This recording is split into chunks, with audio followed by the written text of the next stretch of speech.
আওয়াজ দিন না, 2 মিনিট কথা বলে একটু সামনে ধরেন।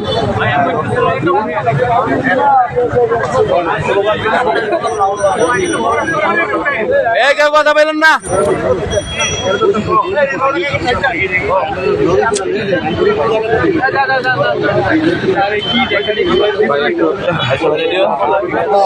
ভাই, আমার প্রশ্নটা হচ্ছে, আজকে তো প্রতীক পাইছেন, এখন এখানে বিএনপি জামাত নাই, আক্ষরিকভাবে ধরা যায় যে সব প্রতিদ্বন্দ্বী আওয়ামী লীগ ঘরানা বা আওয়ামী লীগ সমমনা।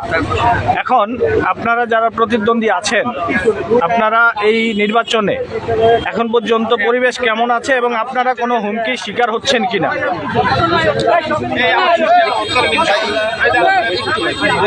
আগে কেন করে দেন? ওকে, রেডি? আসসালামু আলাইকুম। ইনশাআল্লাহ গণপ্রজাতন্ত্রী বাংলাদেশ সরকারের যে নির্বাচন কমিশনের যে নীতিমালা, ষষ্ঠ উপজেলা ধাপে প্রথম ধাপে আমাদের যে মতলব দক্ষিণ উপজেলা নির্বাচন, সেই নির্বাচনে আমরা 3 জন প্রার্থী প্রতিদ্বন্দ্বিতা করছি।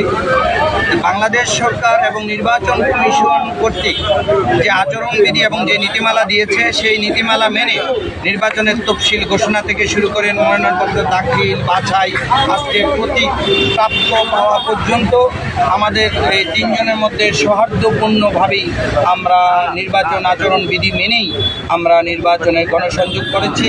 আজকে প্রতীক বরাদ্দ পাওয়ার পর থেকে আমাদের নির্বাচনের জনগণের দোরগোড়ায় প্রতীক নিয়ে ভোট প্রচারণার কাজ শুরু হবে। ইনশাল্লাহ আমি আশাবাদী, গণপ্রজাতন্ত্রী বাংলাদেশ সরকারের মাননীয় প্রধানমন্ত্রী যে ঘোষণা দিয়েছেন, নিরপেক্ষ নির্দলীয়ভাবে স্বতন্ত্রভাবে এবং আমাদের উত্তর দক্ষিণে ইভিএম পদ্ধতিতে ইলেকট্রনিক্স ভোটিং মেশিনের মাধ্যমে ভোট হচ্ছে, আপনারা জানেন।